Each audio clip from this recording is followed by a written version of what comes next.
Happy Shabbat sa lahat ng mga kapatid. At higit sa lahat, yung ating pagbati, paggalang, pagluwalhati sa ating pinakamamahal na Adonai.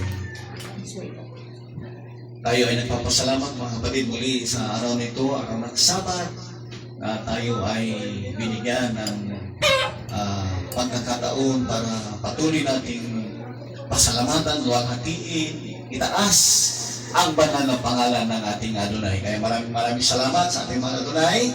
Happy Shabbat sa inyong lahat at sa lahat ng mga patuloy na nakakasubaybay at sa mga baguhan na makakasubaybay ng banal na gawain ito. Tayo nagpapasalamat sa mga Adonai at alam natin na ang pagpapala ay sumainyo. Tunay nga na napakalapit na ng muling pagbabalik ng ating mga Adonai, kung kaya tayo ay laging maging handa tayo sa nalalapit na rapture. Yan, praise Adonai. Yung iba talagang napapabayaan yung pagsamba sa araw na tinawag ng ating mahal na Adonai na banal. Kung kaya ito'y pinapaalala natin para patuloy silang makasunod sa banal na gawain ng ating mga Adonai. Kaya sa ito, dumako muna tayo sa panalangin. Upulakilan namin ito ng Ilocano. Maraming salamat naman. Muli sa umagang ito, kami ay galak na magpupuri, magpapasalamat, luluwalhati sa iyo, lalo na sa araw na ito, araw ng Sabat na iyong tinawag na banal. Kami ay nagpupuri, nagpapasalamat naman, patuloy namin hinihingi sa iyo ang iyong pagkabay. Ngunit bago ang lahat, sa inyo po kami nasumpungan, ano aming nagawa, na isip, na sangkit o na ikilos na hindi nakalugod sa iyo, mapatawarin niyo po kami. Sa nalalawan at sa hindi mapatawarin niyo po kami.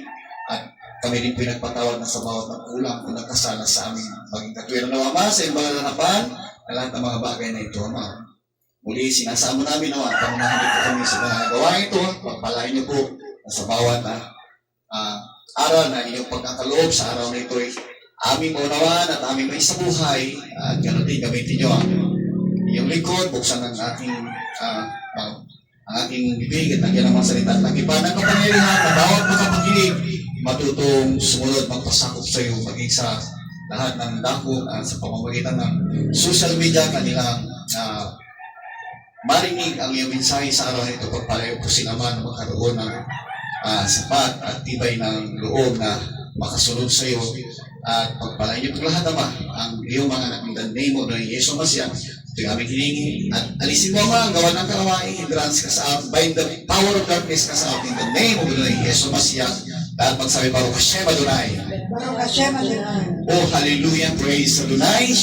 Awitin natin yung Shema Israel, praise Adonai.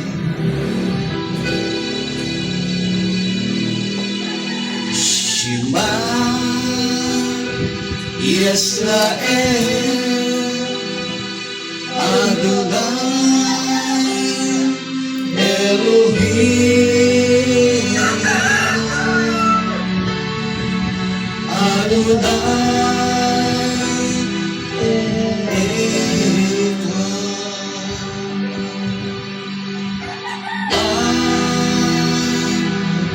Baruch Shem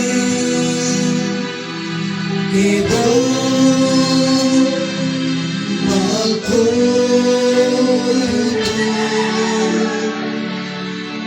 Liolam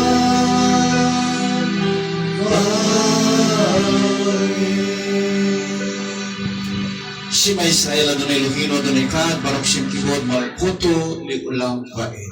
Yero Israel, Adonai, our Elohim, the Adonai is one. This is His glorious name in His kingdom forever and ever. Hallelujah, hallelujah, hallelujah. Praise Adonai. Awitin nga natin yan.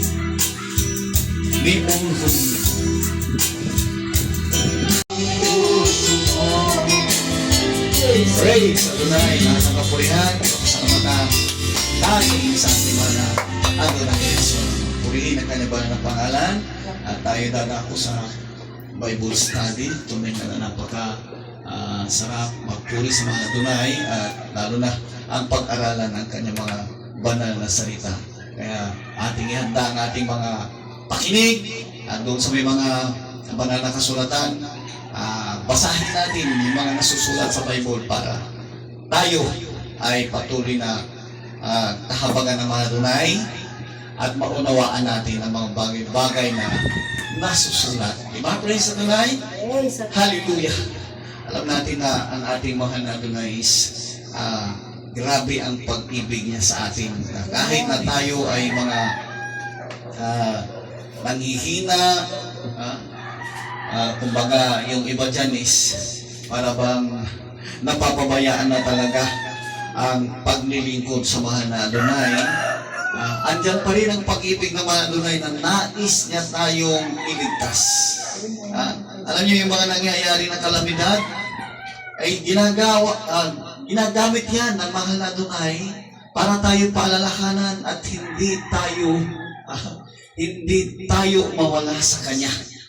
Kaya nga, malas lamang kung isa ka sa mga naging biktima at kinamatayan mo, yung paalaala ay naging sanhi pa ng iyong pagyao sa daigdig na ito.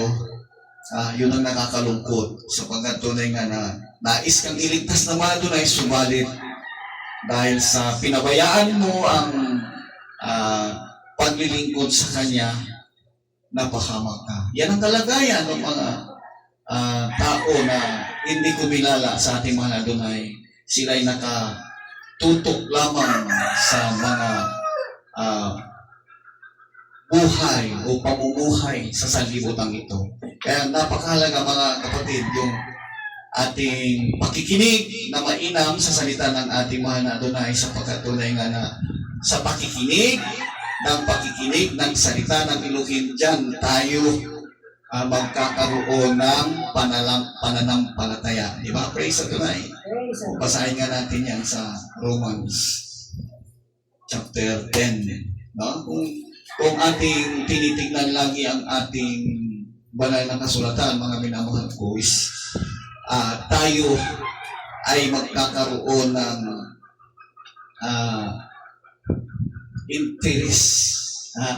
interest na malaman ang kaligtasan sa pamamagitan ng pagbabasa. Makikita natin yung mga salita ng Elohim is tunay. Hindi ito gawa-gawa lamang, kundi tunay at ito ay pangwalang hanggan. Diba? Ang salita niya kasi kumbaga hindi nagbabago. No? Kaya nga, kung sinabi niya na kailangan tayo ay sumumpalataya, hindi nagbabago yan. Hindi ka ililigtas ng mga Adonai kung wala kang pananampalataya. Tandaan natin yan. Kaya bago dumating ang pananampalataya sa atin, kailangan tayo makinig ng salita ng ating mga Adonai. Basahin nga natin yan si Romans 10:17. Sapagkat sinasabi nga dyan sa Tagalog, sa English, faith cometh by hearing, and hearing by the word of Elohim. Yan. Sa pamamagitan ng pakikinig daw. Sabi nga, kaya nga ang paniniwala nanggagaling sa pakikinig, at ang pakikinig ay sa pamamagitan ng salita ng Elohim. Kaya kung tayo is busy sa mga gawaing bahay o gawaing pang sanlibutan, hindi tayo magkakaroon ng pananampalataya o paniniwala. Kailangan bigyan natin ng panahon ang ating pakikinig sapagkat tunay nga na sa pamamagitan daw ng pakikinig ng salita ng Elohim, doon tayo magkakaroon ng pananampalataya. Mahalaga mga minamahal yung pananampalataya sapagkat sabi nga dito sa Hebrews chapter 11 verse 6, without faith it is impossible to please Elohim. Kung wala kang pananampalataya, Hindi malulugod ang Elohim sa iyo. Ang Diyos na nakikilala mo ay hindi ka kalulundan kung wala kang pananampalataya. Kaya kailangan natin yan, mga minamahal, ang pananampalataya, ang magbibigay kaluguran sa mga na Elohim. Susundin natin ang salita niya, sasampalatayanan natin ang pangako niya, at siya'y malulugod sa atin. No? Lahat tayo, mga minamahal, kinalulugdan nawa o kalulugdan sana ng ating Elohim kung matuto tayo na sumampalataya sa Kanya. Ang nais na mahal ng Elohim, lahat tayo ay maligtas. Walang mapapahamak. Tingnan nyo, nangyari sa iba't ibang dako ng daigdig. Kailan lamang grabing baha sa New York. Din sa Mexico. Sa Russia, yung nilikhang lindol, nagkaroon ng tsunami. Gaano karami ang nawawala o namamatay na hindi mananampalataya. Mapapalad yung mga mananampalataya at nakasunod sa kalooban ng Elohim na sa kabila ng mga kalamidad na nangyayari is sila ay naligtas. At yung iba naman, sabihin nating natangay din,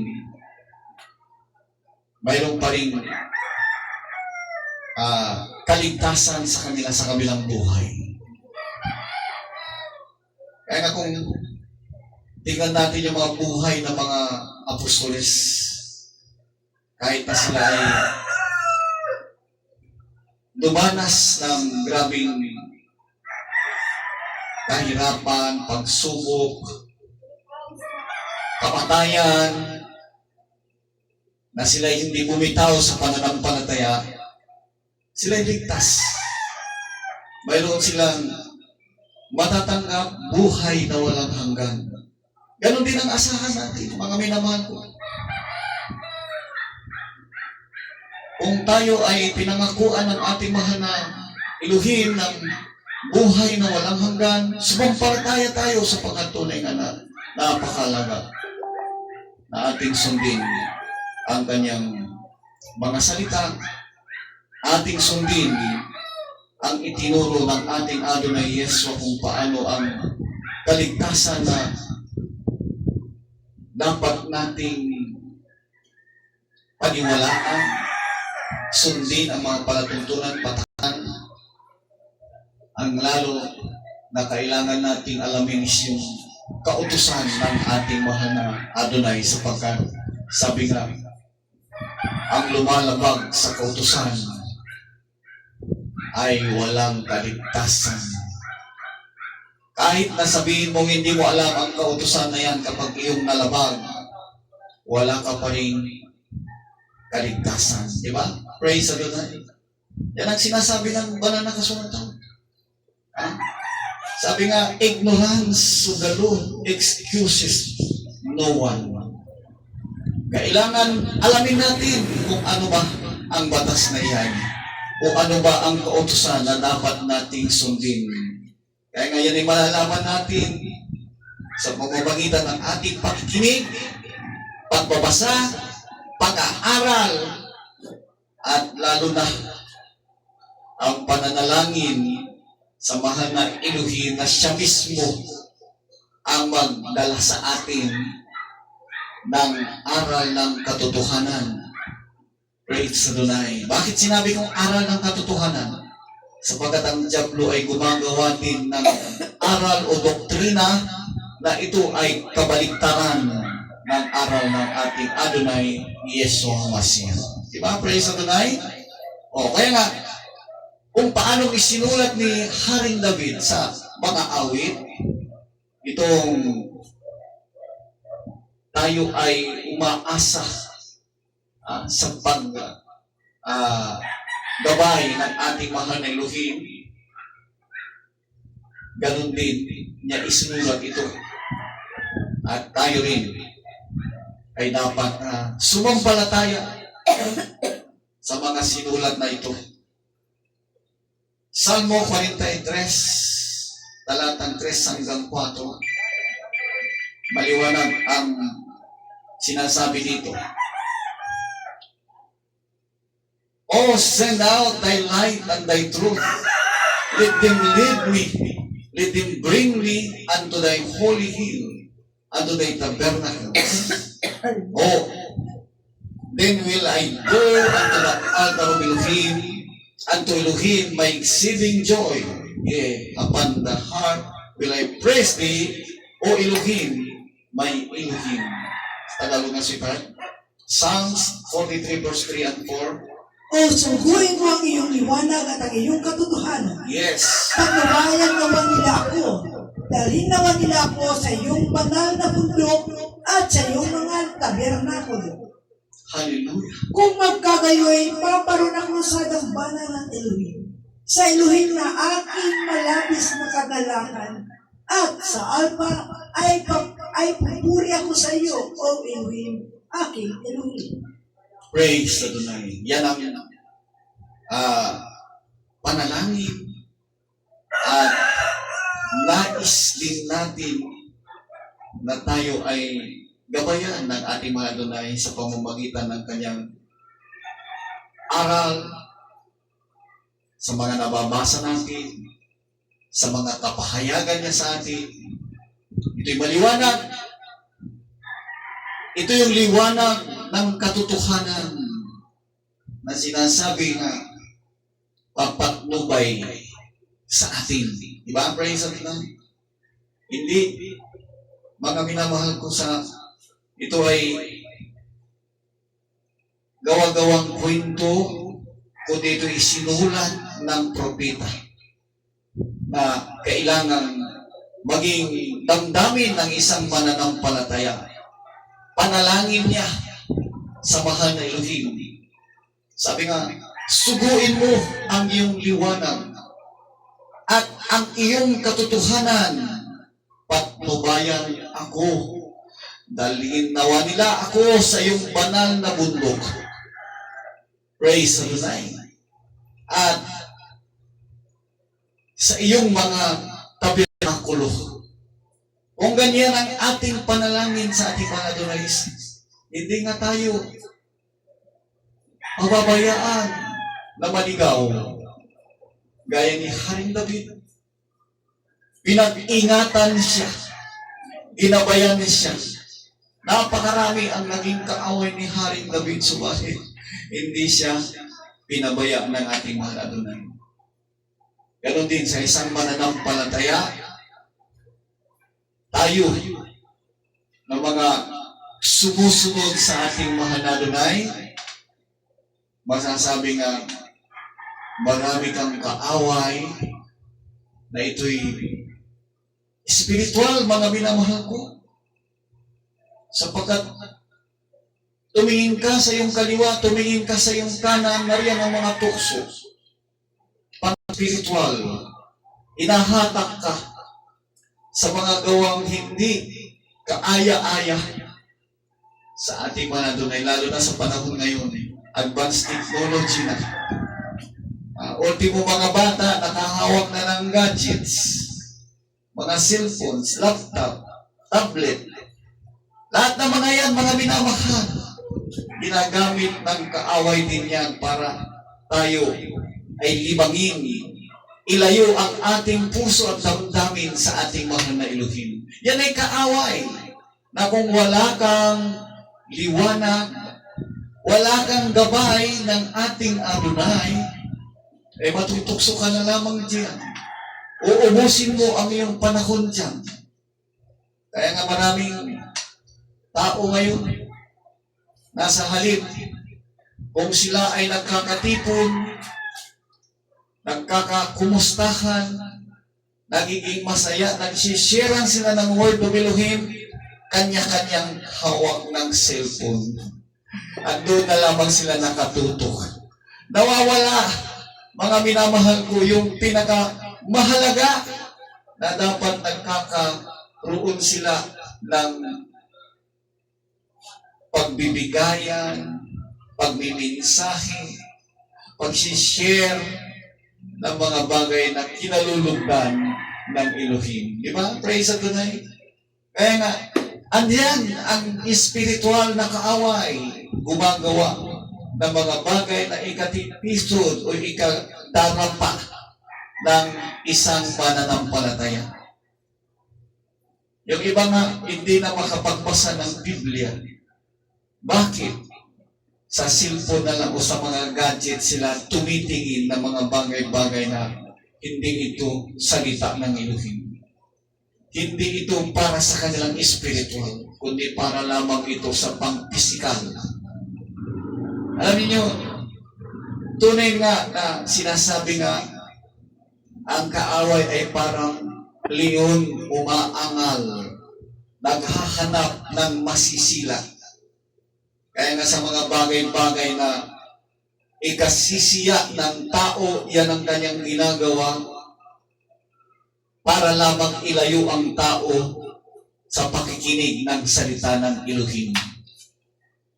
Kaya kung nasa iyo ang liwanag, ang aral ng katotohanan, mapaglalabanan mo ang mga bagay na iyan.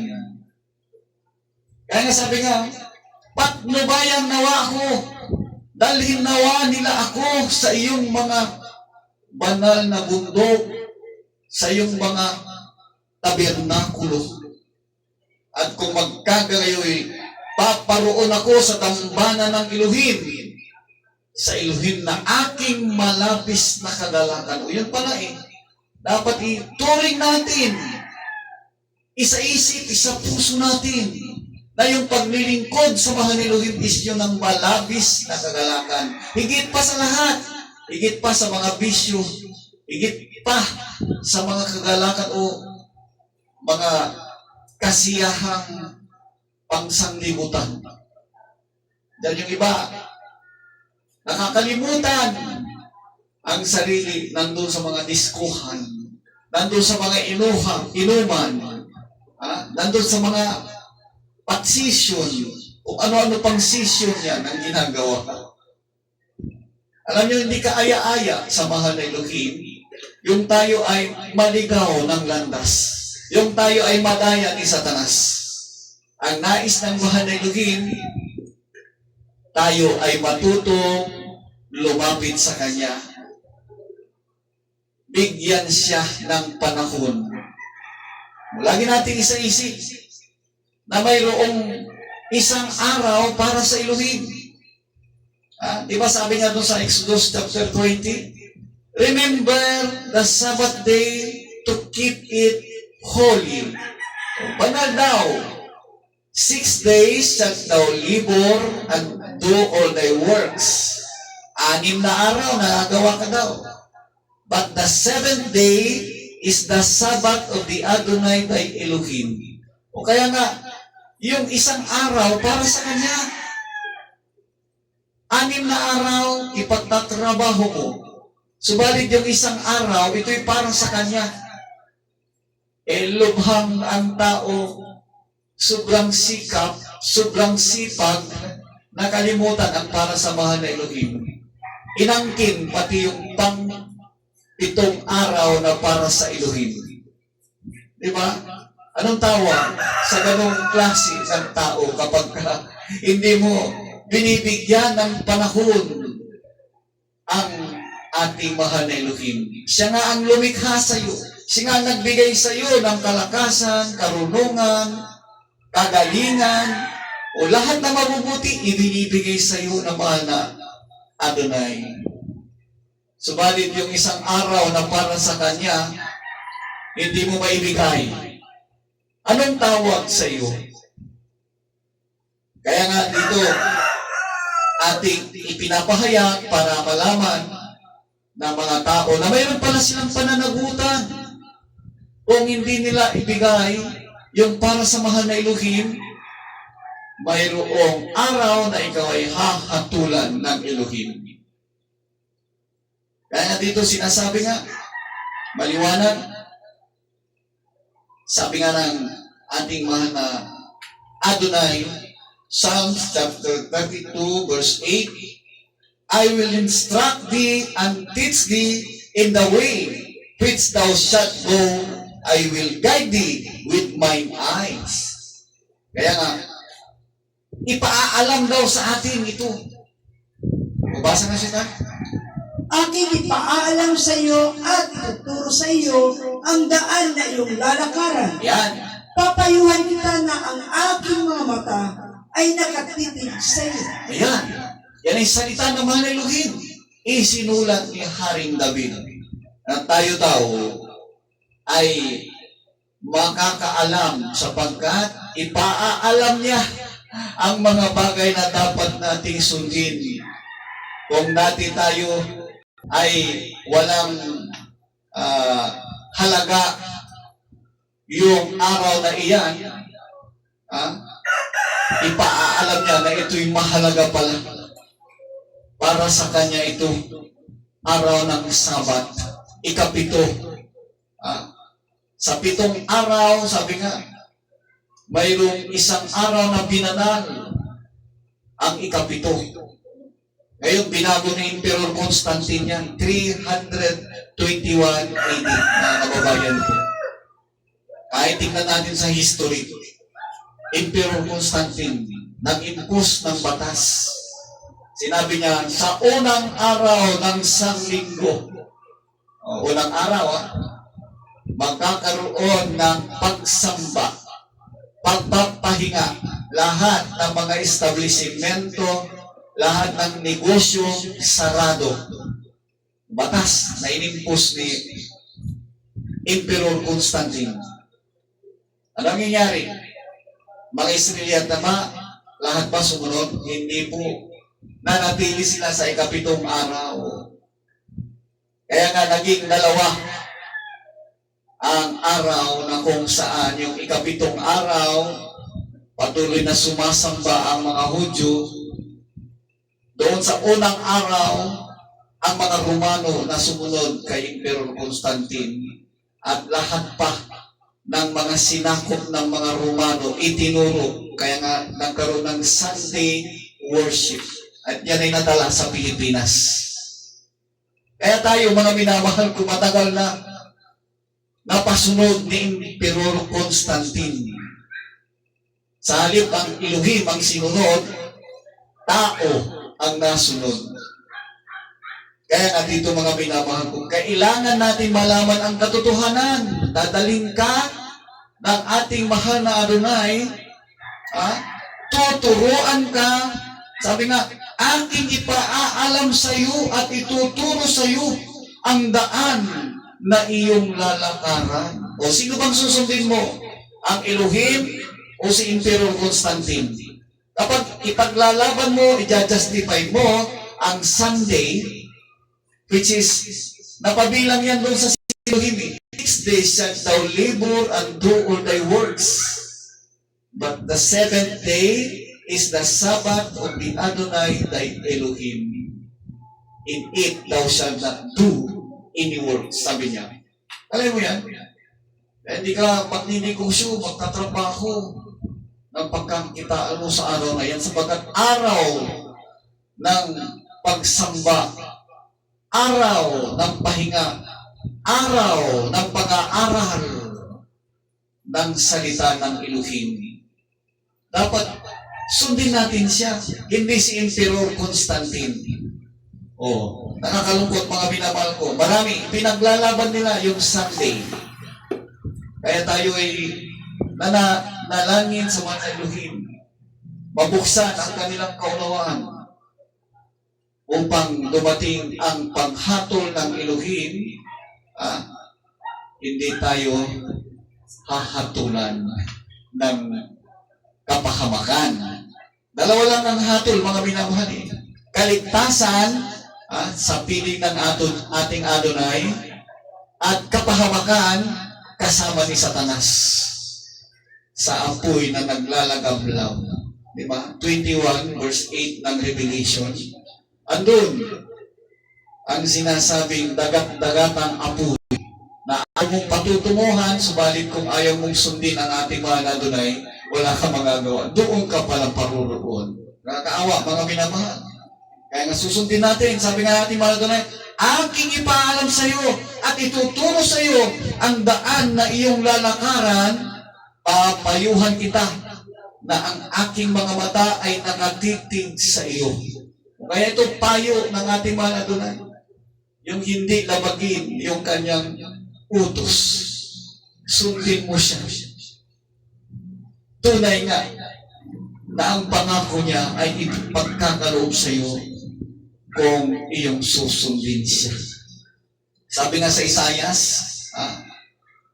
kung iyong pakikinggan ang salita ng ating mahal na Adonai, pagpapalain ka. Di ba? Sabi nga dito, Isaiah chapter 30 verse 21, thine ears shall hear a word behind thee, saying, this is the way, walk you in it, when you turn to the right hand, and when you turn to the left. Praise Adonai. At ang iyong mga pakinig ay makakarating ng salita. Makakarinig ng salita sa likuran. Sa likuran mo. Na nagsasabi, ito ang daan. Lakaran ninyo, pagka kayo'y pumipihit sa kanan, at pagka kayo'y pumipihit sa kaliwa. Ayan. So, andyan ang guidance. I-guide ka ng ating mahal na Adonai. Hindi ka maliligaw. Hindi ka makikinig doon sa mga aral na kontra sa ating Adonai. Siya lamang ang pakikinggan mo. Siya lamang ang susundin mo. Sapagat tunay na napakaraming aral. Kaya ang daming religion na lumabas. Ang daming mga doktrina. Mga aral na kung saan ay hindi itinuro ng ating Adonai at hindi man lang ipinahayag ng mga apostoles. Kaya dito tayo umasa. Sa turo ng ating Adonai. Ang iyong mga pakinig ay makakarinig ng salita sa likuran mo na nagsasabi, ito ang daan. Lakaran ninyo pagka kayo pumihit sa kanan at pagka kayo pumihit sa kaliwa. So, siya mismo ang gumagabay. Hindi ka basta-basta hahakbang na kontra doon sa itinuturo ng tinig. Di ba? Kaya nga, kung ang tinig na nagtuturo sa iyo ay labag doon sa salita ng mahal na Adonai, alam mo na. Hindi sa mahal na Adonai iyan. Kaya nga sabi nga ng iba, mahigpit ang turo ng mga Israelitas. Mahigpit ang kanilang aral at para bang ito'y katulad ng isang pintuan na makipot. Yan din ang sinabi ng ating mga Adonai. Magsikap kayong makapasok sa pintuang makipot sapagkat maluwang ang pintuang patungo sa kapahamakan. Kaya doon sa mga walang iniintindi na utos ng ating Adonai, yan yun, yung pintuang maluwang yan. Kahit na kontra sa salita ng mga apostoles, ang ginagawa nila, yan yun, patungo doon sa pintuang maluwang. Pero kapag sinusunod mo ang bawat aral at utos ng mga apostol na ginabayan ng ating Adonai, yan naman yung sinasabing makipot na pintuan. Maraming kautusan, maraming palatuntunan, maraming bagay na dapat na sundin. Di ba? Kaya sabi pa nga ni Haring David, kung ating tignan dito sa 37, 23, hanggang 24, kung paano tayo dapat lumakad, na ito ay lakad na sumusunod sa ating mahal na Adonai. Andun ang pag-iingat ng ating mahal na Adonai sa atin. Huwag tayong mag-aalala kung sasabihin natin masyadong hirap sumunod, huwag kang mag-alala sapagkat ang ating Adonai ang magbibigay sa iyo ng kalakasan, pagnanais, pagsisikap na masunod o masundan ang mga bagay na dapat mong susundin. Di ba? Praise Adonai. O, basahin natin. Psalm 77, verse 23 up to 24. The steps of a good man are ordered by the Adonai, and he delighteth in his way. Though he fall, he shall not be utterly cast down, for the Adonai upholdeth him with his hand. Hallelujah. Ang lakad ng mabuting tao ay itinatag ng Adonai, at siya'y nasasayahan sa kanyang lakad. Yan. Bagaman siya'y mabuwal, hindi siya lubos na mapapahiga, sapagkat inaalayan siya ng Adonai ng kanyang kamay. Oh, hallelujah. Andiyan ang mahal na Adonai pala. Nakaalalay. Diba? Kaya nga, huwag kang mag-alala sa mga pagsubok mo kapag ikaw ay naglilingkod sa mga Adonai. Sinasabing ikaw ay lumalakad na isang mabuting tao. Ay, ito'y itinatag pala. Ginusto pala. Ginawa pala ng mahal na Adonai. At ito'y nasisiyahan yung tao na nakakasunod sa ating mahal na Adonai. O kaya nga, sinasabi nga kung lubos ang kagalakan mo sa paglilingkod sa mahal na Adonai, ginawa pala ng mahal na Adonai na maging gayon. Itinatag niya. Plano na niya. Balit kung ikaw, ayaw mo na sumunod, doon naman sa nalulungkot. Ang totoo nais na mahal na Adonai na tayo maging masaya kahit na nariyan ang pagsubok. Nagpupulit, nagpapasalamat ang mga anak ng ating Adonai. Hindi sila nababagabag. Nariyan ang mga kalamidad, kahirapan, kawalan ng hanap buhay. Hindi ka mababagabag sapagkat mayroong Adonai pala na aalalay sa iyo. Kaya sabi niya, bagaman siya'y mabuwal. Kaya kung ikaw ay naghihirap, tinamaan ka ng pagsubok, hindi ka na makadalo sa mga gawain dahil sabi nga, nahirapan ka na. Gaya ng marami nating mga miyembro napalayo sa gawain. Hindi sila makadalo. Yung iba nasa Visayas, yung iba nasa Bicol, nasa Pangasinan. Paano sila makadalo? Andiyan ang alalay ng mahal na Adonai sa pamamagitan ng internet, sa pamamagitan ng social media. Napapanood pa rin nila. Natatanggap pa rin nila ang mensahe. Ganyan kabuti ang ating mahal na Adonai. Gumagawa siya ng kaparaanan para hindi ka mawala sa Kanya. Kaya nga sinasabi niya, bagaman siya mabuwal, hindi siya lubos na mapapahiga. Ibig sabihin, hindi ka lubos na mawawala. Kapag ang iyong puso at isipan ay taos, sumasampalataya na naglilingkod sa ating mahal na Adonai, sa amang nako pagkapumaroon, sa amang lugar, naroon ang presensya ng ating mahal na Adonai. Nakikita ka, inaalalayan ka, hindi ka panghihinaan ng loob. Mananatili ka, nakasunod sa Kanya. Diba? Bagaman siya'y mabuwal, hindi siya lubos na mapapahiga. Hindi ka lubos na mawawala. Sapagkat, sabi dito, inaalalayan siya ng Adonai ng kanyang kamay. Ganyan mga kababayan ko, kaya huwag natin sabihin na dahil sa hindi na tayo nakakasamba, napakalayo ang gawain, minsan ginagamit ng kaawayan, tutuksuhin ka, dadaling ka na sa ibang aral. Alam niyo, mayroon tayong kapatid na ganyan, tinukso ng kaaway. Hindi siya dumalo for almost 2 years. napunta siya sa iba't ibang kongregasyon, nakita niya yung naparaan. At saka lang ay ang papigil, at pagpipigil ay ang pagtitiis, at sa pagtitiis ay ang kabanalan.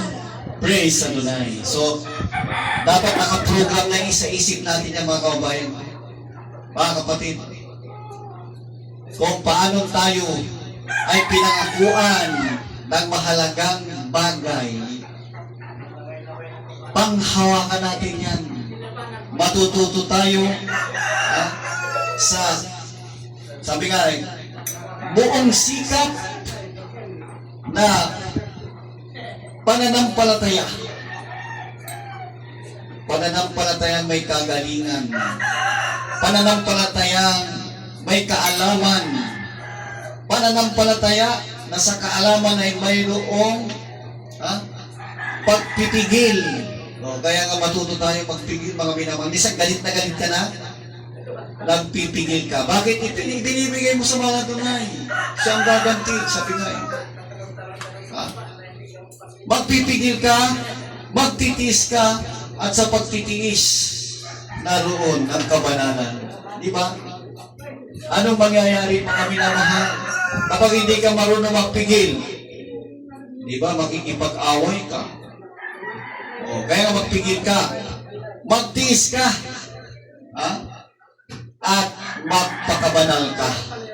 Magpasalamat ka sa mga Adonai. Kung nasa iyong mga bagay na ito, anong sinasabi ng banal na kasulatan? Sabi niya, unto godliness, brotherly kindness, unto brotherly kindness, charity.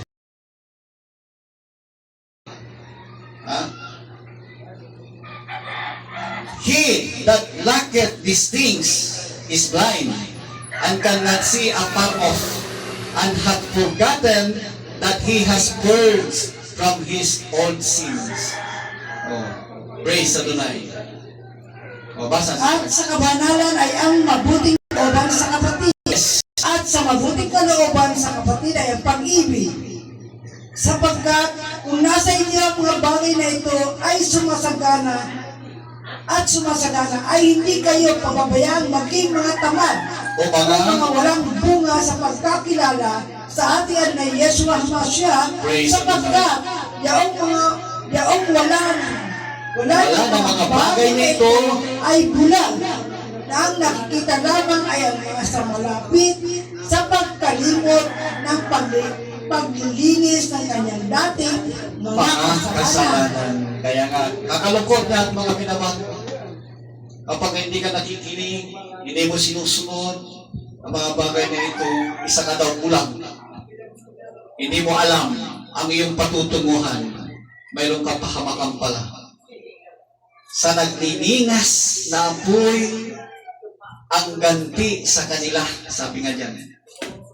Kaya nakakalungkot yan, mga minamahal. Marami tayo mga kababayan ganyan. Baliwala sa kanila. Yung salita ng Elohim, na siya magliligtas ng kanilang kaluluwa, patungo sa buhay na walang hanggan, ayaw nilang tanggapin. Ayaw nilang pakinggan.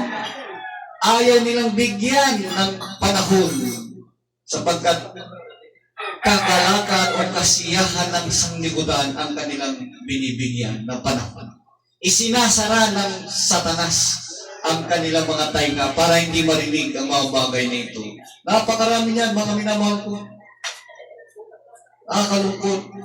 Sapagkat dumarating nga ang kalamidad, dumarating ang mga pagsubok, maraming nahihirapan, maraming namamatay. Yung mabiktima ka lamang ng bagyo na masira ang iyong tahanan, mawalan ka ng hanap buhay. Grabe hirap na yan isang tao. Subalit yan ay mangyayari talaga pagka ang tao ay pinapabayaan ang pagsunod sa may lalang sa kanya. Ang mahal na Elohim na patuloy at patuloy na nagbibigay ng paalaala para ang tao ay magbago. Ay isipin natin yung buhay ni Noah. Ilang taon ginawa ni Noah ang kanyang arka na dapat mga tao ang sasakay upang maligtas sa darating na pagbaha. Ang mga tao binaliwala. Hindi man lang nakuha na tumulong, bumuhat man lamang ng kahoy o tabla na magamit doon sa arka. Anong ginawa ng mga tao? Tinatawanan siya, tinutuya siya. Wala silang pakialam. Ha? Subalit nagpatuloy lamang si Noah. Kanyang inasimbol ang arka. At nung dumating yung panahon na gugunawin na o lalapatan na sila ng kaparusahan, bumukas ang mga bukal, umapaw ang tubig sa batis, umulan ng malakas, bumaha. Anong sabi ng ating mahal na Elohim?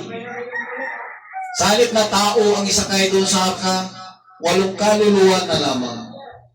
Si Noah, ang kanyang asawa at ang kanyang mga anak, at ang kanyang mga manugang. Sa halip mga tao ang ipasasakay doon sa arka na ginawa, mga hayop na lamang, tigdadala-dalawa. Kalungkot yan mga minamahal ko. Mahalaga yung buhay ng tao, subalit hindi nakikinig sa salita ng Elohim, hayop ang ipinalit. 2 kalapati, 2 baboy, 2 aso, 2 buhayan, 2 baka, 2 kalabaw, tigdadalawa, pero tigpipito naman yung mga malinis. Kaya mga kalapati, 7. Ganyan, mga minamahal, ang nais naman na Elohim na iligtas ang mga tao, naging hayop na lamang ang naligtas. Nakamatay lahat ng mga tao. Walang interes yung mga tao na sumunod sa ating mahal na Elohim. Kung kaya 8 kaluluwa na lamang. Alam niyo mga minamahal, ito'y nagiging halimbawa sa atin. Sapagkat napakarami sa atin hindi nakikinig ng salita ng Elohim. Inuuna ang kanilang kagalakan, ang kanilang kasiyahan. Ganon na ganon sa panahon ni Noah. Kaya kapag dumating yung paghatol ng mahal na Elohim, doon naman sila iiyak-iyak. Sapagkat mayroong sinasabing nagniningas na apoy ang ganti sa kanila na hindi kumilala sa mahal na Elohim. Diba? Praise the Lord. O kaya nga dito, mag-ingat tayo. Sabi nga dito sa 2 Peter chapter 1 verse 10 up to 11. Wherefore, the rather, sabi na dito, brethren, get diligence to make your calling and election sure. For if you do these things, kung isasagawa mo ang mga bagay ito, you shall never fall. For so an entrance shall be ministered unto you abundantly into the everlasting kingdom of our Adonai and Savior, Yeshua Mashiach. Praise Adonai. Kaya mga kapatid, lalong pagsikapan ninyo ang pagpapanatag kayo, mga panatag kayo sa pagkatawa at pagkahirang sa inyo. Sapagkat kung gawin ninyo ang mga bagay na ito, ay hindi kayo matitisod kailanman. Hindi kayo matitisod kailanman. Sapagkat sa gayon ay pamamahaling sagana sa inyo ang pagpasok sa karyang walang hanggan ng Adonai natin at tagapagligtas na si Yeshua HaMashiach. Praise Adonai. Hallelujah. Palakpakan natin mga Adonai. Hallelujah. O, di ba? Kaya liwanag mga kapatid kayo mga nasa television, nasa inyong mga tahanan, nasa inyong mga pakikinig sa pamamagitan ng FB o sa YouTube, alam natin, bawat isa sa inyo, no? Alam natin na nakikita ng mga Adonai ang inyong mga sarili. Samang kayo naroon, hindi kayo makakapaglihim sa ating mga Adonai. Nakikita niya, kayo ba ay totoo na naglilingkod sa Kanya? O kayo ba ay kunwari lamang? Maraming tao yan eh. Ako pakunwari na lamang na maglilingkod eh. Pero alam niyo yung personal na relasyon natin sa mga Ilocano is napakahalaga. Hindi natin dapat bigyan ng kumbaga pagkakataon ng kaaway para ito'y agawin. Di ba? Lagi tayong maging kumbaga aktibo sa mga aral ng ating Adonai. Huwag nating pabayaan. Kaya nga sinasabi, huwag pabayaan ang pagkakatipon at sabi, nagaya ng ginagawa ng iba, lalo na kung namamalas na nalalapit na ang panahon. Ito nalalapit na ang muling pagbabalik ng ating Adonai. Kaya hindi mo dapat pabayaan. Maging maingat ka sa pagsunod. Yan ang nais ng ating Adonai. Kaya nga mga kapatid, sabi nga dito, lalong pagsikapan ninyo na mga panahon kayo sa pagkatawag at pagkahirang sa inyo. Sapagkat kung gawin ninyo ang mga bagay nito, ay hindi kayo mga titisod kailanman. Sapagkat sa gayon ay pinamamahaging sagana sa inyo ang pagpasok sa kaharian walang hanggan ng Adonai natin at tagapagligtas na si Adonai Yeshua HaMashiach. Kaya nga mga minamahal ko, kung naunawaan natin, mapalad tayo at ang pagpapala ng ating Adonai ay sumaating lahat. Ang lahat ng kapurihan, kapasalamatan, taging sa kanyang Ama. Praise Adonai, at tayo dumako sa panalangin bilang pagtatapos. Kapag tunay nga na napakabilis ng oras, kaya nga napakalapit na ang pagbabalik ng ating Adonai sa pagkatunganay na makikita mo ang panahon ay parang sabi nga, ang araw ay parang bahin na lamang ng aklat, napakabilis lumipas. Manalangin tayo. O putakin na namin doon na Iloilo. Maraming salamat naman sa iyong mensahe sa araw na ito. Naunawaan at naipasok sa puso't isipan ng bawat nakapakinig at magkaroon ng pagkatakot at pagsunod sa iyo, Ama. Ama, patuloy namin hiningi ang iyong paggabay, patnubay sa bawat isa at lalong-lalo na ano ba ang mga kahilingan ng mga sumampalataya sa iyo, Ama, ipagkaloob ninyo. Ito ba na kagalingan sa kanilang mga karamdaman, kagalingan sa karunungan ito man o sa pamamagitan ng pananampalataya nila ay matanggap nila, Ama, ang iyong biyaya, lalo na sa mga anak buhay para doon sa mga nawalan nito, pagpalain po, Ama. Umaasa kami, gaya ng iyong sinabi, ano man ang iyong hingin sa aking pangalan, yaw ng aking gagawin. Kaya kami humingi sa iyo, Ama, lahat ng ikabubuti, buhay ng mga tao na sumampalataya sa iyo. Ipagkaloob mo, Ama, hinihingi namin, maging ang kagalingan ng mga karamdaman o kinds of sickness, pag hiningi na ito yung gumaling, alam namin, Ama, na iyong pagagalingin, kaya kami kinakas out in the name of the Yeshua HaMashiach. Hallelujah. At doon sa mga bago na nakapanood nito sa pamamagitan ng social media, pagpalain mo sila, Ama, na maunawaan nito at kanilang masunod ang iyong dakilang aral na ito in the name of the Yeshua HaMashiach. Patuloy namin dinadalangin namin bansa at maging ang bansang Israel. Patuloy na magkaroon ng kapayapaan, pag-iingat mula sa iyo, Ama. At lahat pa ng mga bansa na tumatawag sa iyong dakilang banal na pangalan, ingatan mo pagpalain, Ama, in the name of the Yeshua HaMashiach. Lahat tayo aming hinihingi. Hanggang dito na lamang, mahal namin kayo. Ngunit higit, mahal tayo ng ating Adonai Yeshua HaMashiach. Praise the Lord. Tayo muli umawin. Praise the Lord. Importansya yung pakikinig ng salita ng Elohim sa mga Israelita. Alam niyo ba na ginugugol nila Friday ng gabi, alas 6:01 hanggang Saturday ng hapon, alas 6. Ganyan sila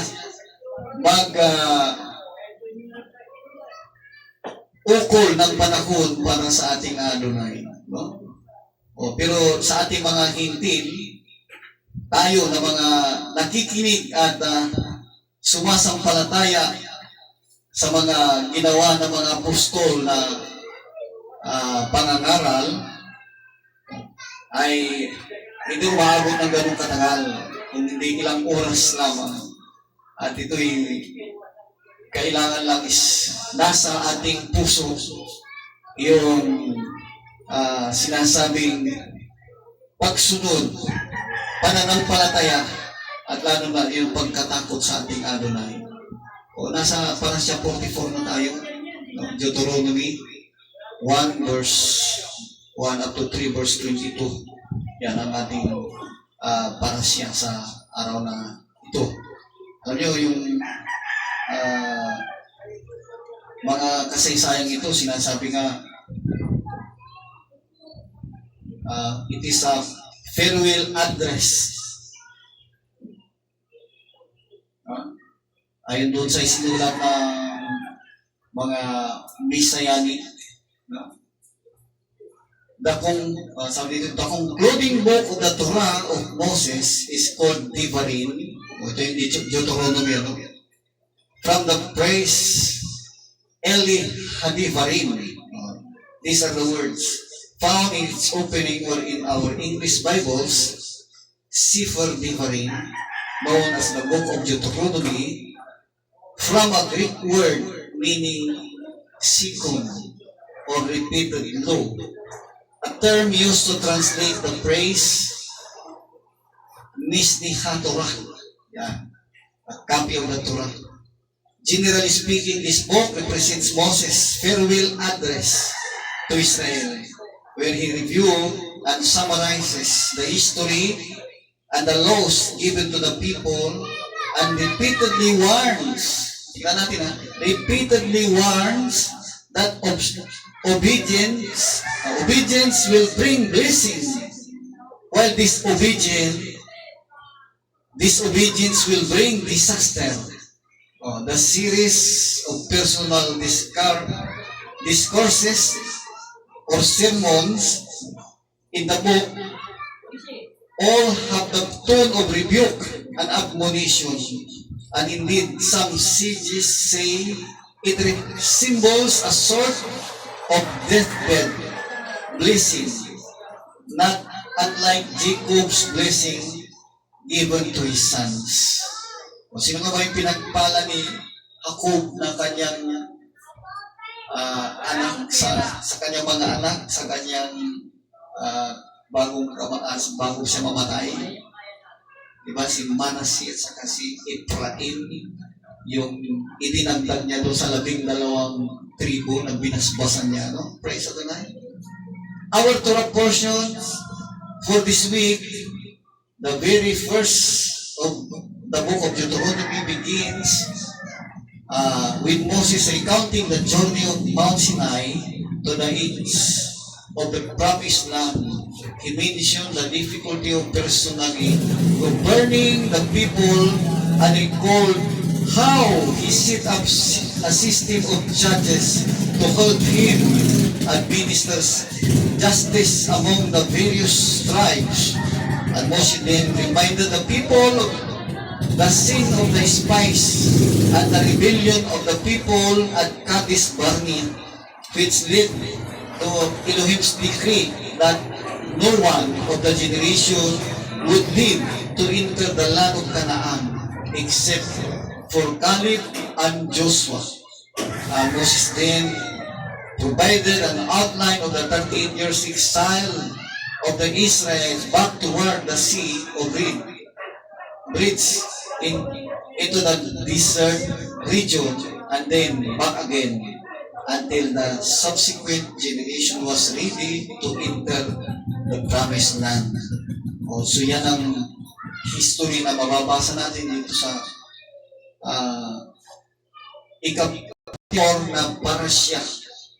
No? Kaya kung isa-isahin natin yan, yun na, yung binasa nating history na yan.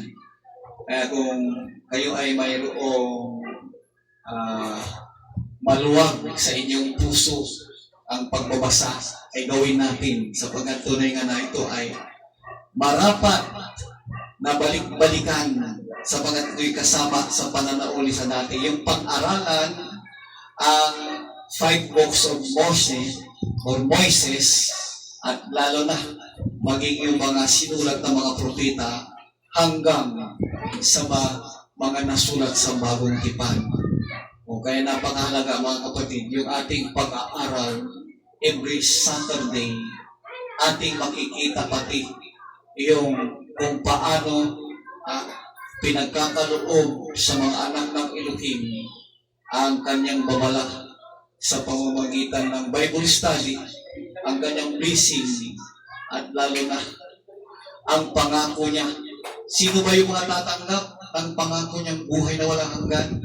Yung mga hindi nagpapabaya, yung mga taong patuloy na nagsisikap, patuloy na natakot sa mga Elohim, tinutuwid ang kanilang mga landas. Kaya napakaganda ng ating Bible study sapagkat sinasabi nga, bigyan mo ako ng liwanag, bigyan mo ako ng daan ng katotohanan. Yan ang ating panalangin kung paano idinalangin ni Haring David sa kanyang sinulat sa Salmo. Diba? O kaya nga, kung ating naunawaan lahat ng mga bagay na ipinahayag ng ating Adonai, pinagpala tayo. Sapagat ang lahat ng papurihan, kapasalamatan, tanging sa ating Adonai, Yesu lamang. Diba? Praise Adonai. Hanggang dito na lamang mga kapatid, at lahat ng papurihan, kapasalamatan, tanging siya lamang. Muli tayo magpuri bilang pagtatapos at sa ating pagbabasbas sa natapos na banal na gawain ng ating mga Adonai, ating awitin itong Adonai Yesu, tulungan mo ako. Praise Adonai.